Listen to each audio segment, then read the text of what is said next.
Les Juifs de Babylone envoient un message aux Juifs de Jérusalem. Voici un livre écrit à Babylone par Baruch. Cet homme était fils de Néria et petit-fils de Maaseia. Maaseia était fils de Sédécias et petit-fils d'Azadias. Azadias était fils de Hilkia. Ce livre marque le 5e anniversaire du jour où les Babyloniens ont pris et brûlé Jérusalem. Ceci s'est passé au 5e mois, le 7 du mois. Baruch a lu ce livre devant Jéconia, fils de Joachim, roi de Juda, et devant le peuple qui est venu écouter cette lecture. Tous ceux qui vivaient à Babylone sur les bords du Soud étaient là. Les ministres, les princes proches du roi, les chefs de famille et tout le peuple, du plus petit jusqu'au plus grand. Puis ces gens ont pleuré. Ils ont jeûné et prié devant le Seigneur. Ensuite, ils ont rassemblé de l'argent, et chacun a donné selon ses moyens. Ils ont envoyé cette somme à Jérusalem pour le prêtre Joachim, fils de Hilkia et petit-fils de Shaloum. Cet argent était aussi pour les autres prêtres et pour tout le peuple qui se trouvait avec lui à Jérusalem. Voici un certain temps, Nabuchodonosor, roi de Babylone, a déporté de Jérusalem Jéconia, ainsi que les chefs, les artisans, les ministres et le peuple du pays pour les emmener à Babylone. Après cela, Sédécias, fils de Josias et roi de Juda, a fait fabriquer des objets en argent pour le temple de Jérusalem. Le 10 du mois de Sivan, Baruch a repris ces objets qui ont été emportés du temple du Seigneur. Il a voulu les faire revenir au pays de Juda. Et voici le message des exilés aux gens de Jérusalem. Nous vous envoyons de l'argent. Avec cet argent, achetez des animaux pour les sacrifices complets et les sacrifices pour le pardon des péchés. Achetez aussi de l'encens. Vous présenterez ces sacrifices et ces offrandes sur l'autel du Seigneur notre Dieu. Priez aussi pour le roi Nabuchodonosor de Babylone et pour son fils Balthazar. Demandez que leur vie dure aussi longtemps que le ciel au-dessus de la terre. Alors le Seigneur nous donnera des forces, il nous rendra la joie. Nous vivrons protégés par le roi Nabuchodonosor de Babylone et par son fils Balthazar. Nous les servirons pendant longtemps et ils nous montreront leur bonté. Priez aussi le Seigneur notre Dieu pour nous. En effet, nous avons péché contre le Seigneur notre Dieu, et jusqu'à aujourd'hui, sa terrible colère ne s'est pas détournée de nous. Nous vous envoyons ce livre pour que vous le lisiez devant tout le monde dans le temple du Seigneur. Lisez-le pendant la fête des huttes et quand il sera bon de le faire. La prière des exilés. Reconnaissance des péchés. Vous direz, le Seigneur notre Dieu est juste, mais nous devons avoir honte, comme aujourd'hui. Oui, nous, les gens de Juda et les habitants de Jérusalem, nous devons avoir honte, nous, nos rois, nos chefs, nos prêtres, nos prophètes et nos ancêtres. Oui, nous avons péché contre le Seigneur. Quand il nous a dit de suivre les commandements qu'il a placés devant nous, nous n'avons pas obéi, nous n'avons pas écouté les paroles du Seigneur notre Dieu. Depuis le jour où il a fait sortir d'Égypte nos ancêtres jusqu'à aujourd'hui, nous n'avons pas obéi au Seigneur notre Dieu. Nous avons agi sans réfléchir, en n'écoutant pas ce qu'il nous disait. C'est pourquoi, comme on le voit aujourd'hui, le malheur s'est attaché à nous avec la malédiction. Le jour où il a fait sortir d'Égypte nos ancêtres pour nous donner un pays débordant de lait et de miel, Moïse, son serviteur, a annoncé cette malédiction. Il nous a envoyé des prophètes, mais nous n'avons pas écouté ce que le Seigneur Dieu nous disait par leur intermédiaire. Au contraire, chacun de nous, en suivant les pensées de son cœur mauvais, a servi d'autres dieux. Il a fait ce qui est mal aux yeux du Seigneur notre Dieu.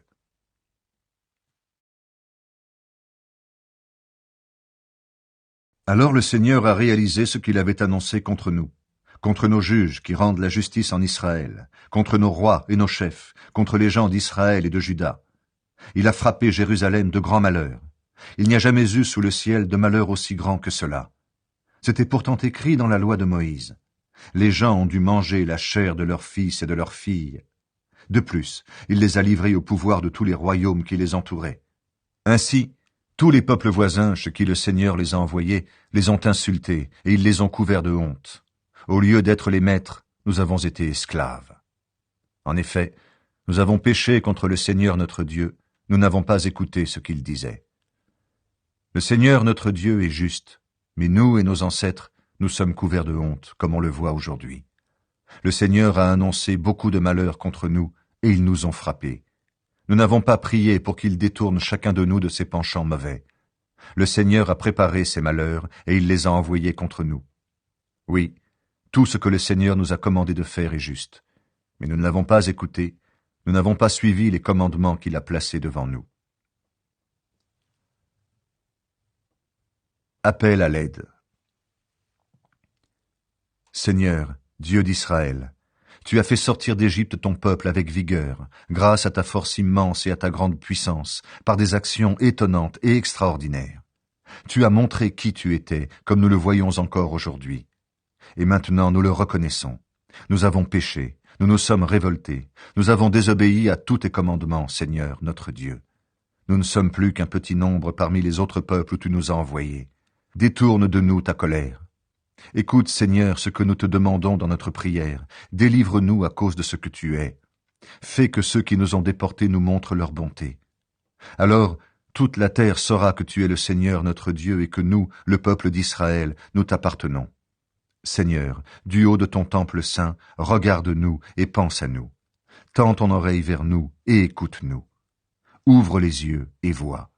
Si nous mourons, si notre esprit est séparé de notre corps, si nous allons dans le monde des morts, nous ne pourrons plus te rendre gloire ni reconnaître ta justice, Seigneur. Mais voici celui qui te rend gloire et reconnaît ta justice, Seigneur.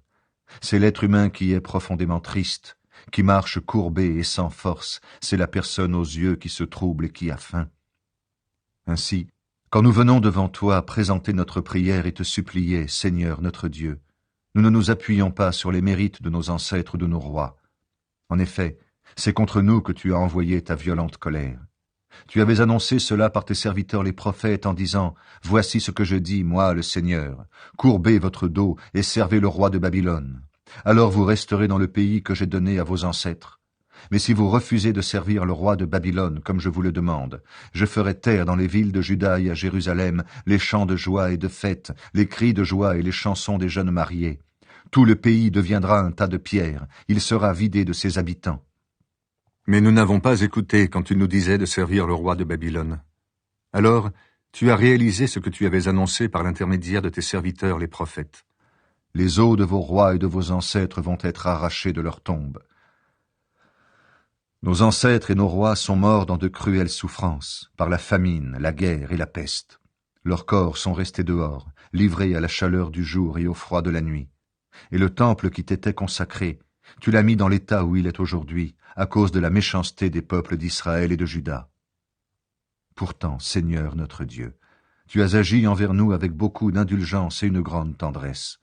Tu avais annoncé cela par ton serviteur Moïse le jour où tu lui as commandé d'écrire ta loi en présence des Israélites. Tu avais dit, si vous ne m'écoutez pas, la foule immense que vous formez maintenant ne sera plus qu'un petit nombre parmi les autres peuples où je vous enverrai. Je le sais, vous ne m'écouterez pas, car vous êtes un peuple à la tête dure. Mais là où vous serez déportés, vous vous mettrez à réfléchir, et vous saurez que le Seigneur votre Dieu, c'est moi. Je vous donnerai un cœur attentif et des oreilles qui écoutent. Dans le pays où vous serez en exil, vous chanterez ma louange et vous vous souviendrez de moi. Vous vous rappellerez ce qui est arrivé à vos ancêtres qui se sont opposés à moi, le Seigneur. Vous n'aurez plus la tête dure et vous vous détournerez de vos mauvaises actions. Alors je vous ramènerai au pays que j'ai promis par serment à vos ancêtres, Abraham, Isaac et Jacob, et vous en serez les maîtres.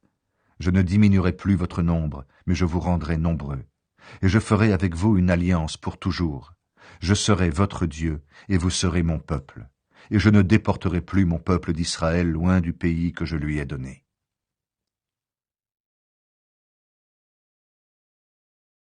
Seigneur Tout-Puissant, Dieu d'Israël, c'est avec un cœur très inquiet et un esprit découragé que nous crions vers toi. Seigneur, écoute-nous, aie pitié de nous, car nous avons péché contre toi. Toi, tu es roi pour toujours, mais nous sommes perdus pour toujours. Seigneur Tout-Puissant, Dieu d'Israël, écoute l'appel des morts que nous sommes.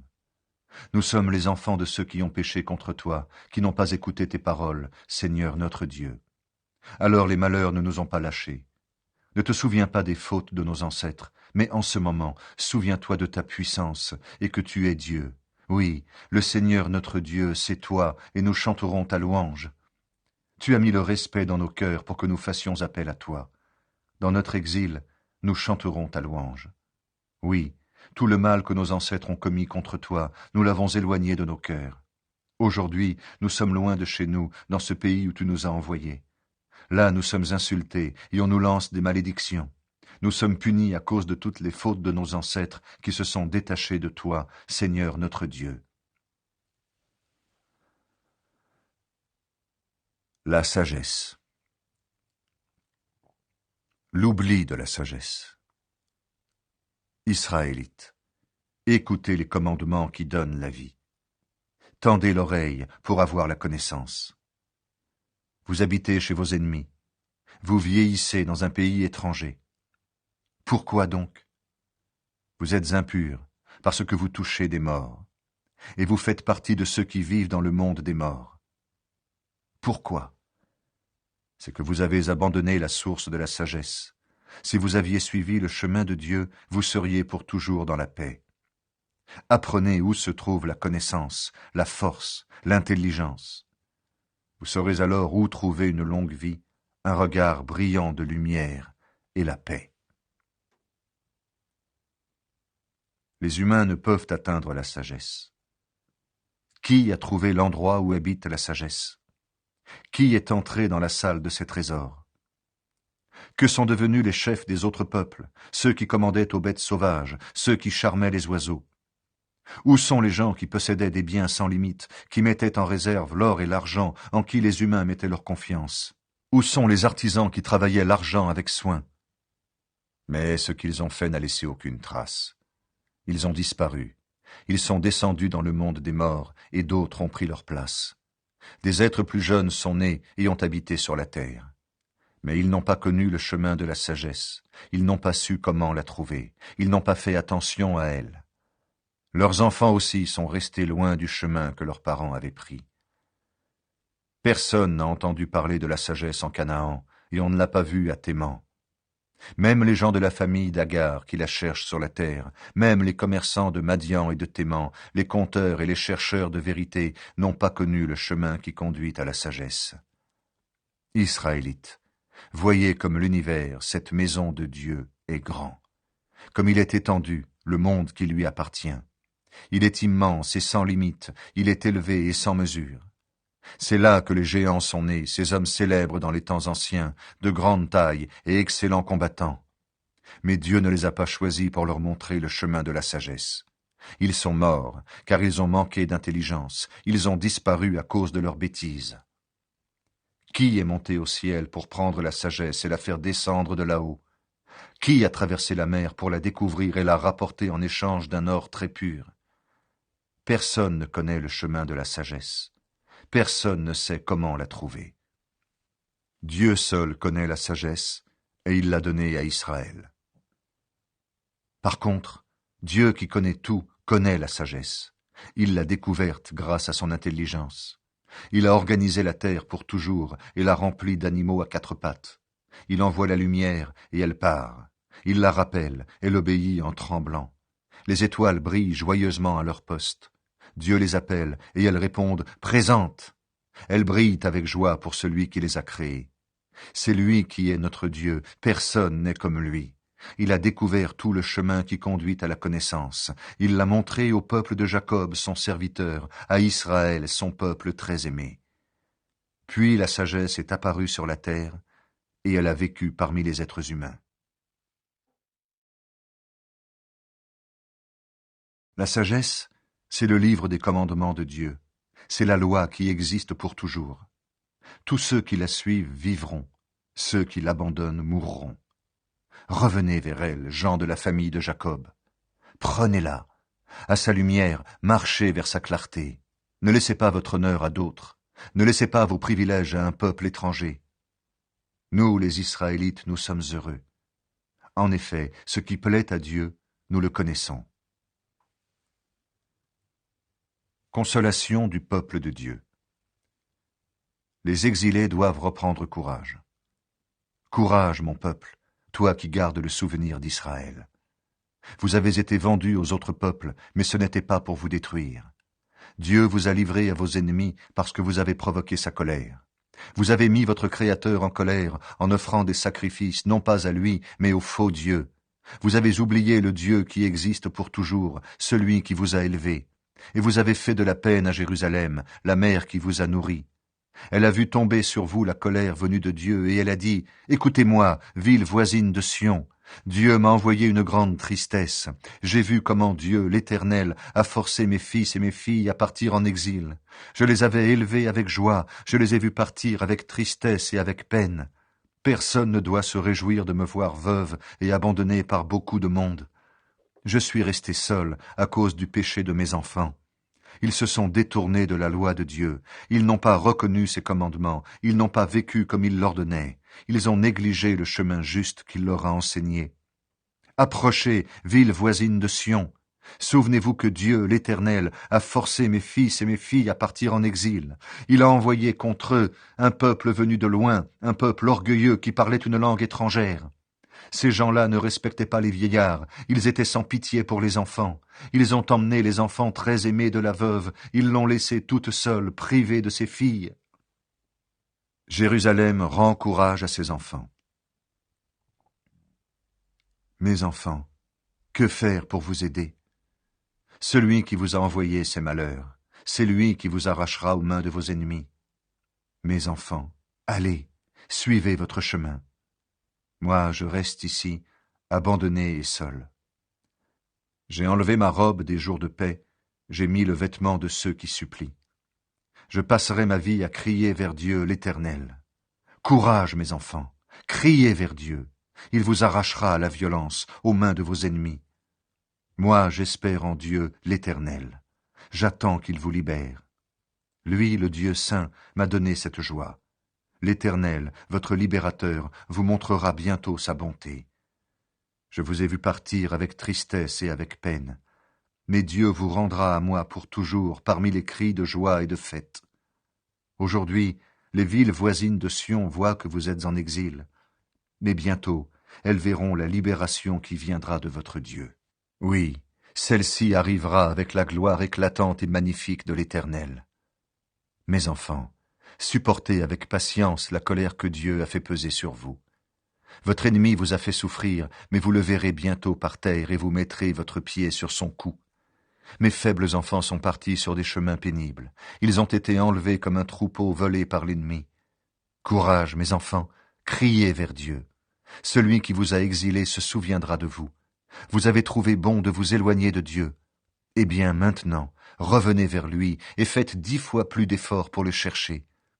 Celui qui vous a envoyé ces malheurs, c'est lui qui vous sauvera. Il vous apportera ainsi une joie qui durera toujours. Courage, Jérusalem. Courage, Jérusalem. Dieu qui t'a appelé par ton nom te consolera. Quel malheur pour les villes qui t'ont fait du mal et qui se sont réjouies de te voir à terre. Quel malheur pour les villes qui ont pris tes enfants comme esclaves. Quel malheur surtout pour la ville qui les a pris. Elle s'est réjouie de te voir à terre, elle était heureuse de ta destruction. Eh bien, elle sera triste d'être devenue elle-même un désert. Je la priverai de ses nombreux habitants qui font sa joie, et son orgueil se changera en deuil. Dieu, l'Éternel, fera tomber sur elle un feu qui la détruira pour longtemps, et elle abritera des esprits mauvais pendant plus longtemps encore. Jérusalem doit reprendre courage. Jérusalem, regarde du côté où le soleil se lève et vois la joie qui te vient de Dieu. Regarde, ils arrivent, les fils que tu as vus partir. Ils arrivent tous ensemble, de l'est à l'ouest, sur l'ordre du Dieu saint. Ils sont pleins de joie à cause de la gloire de Dieu.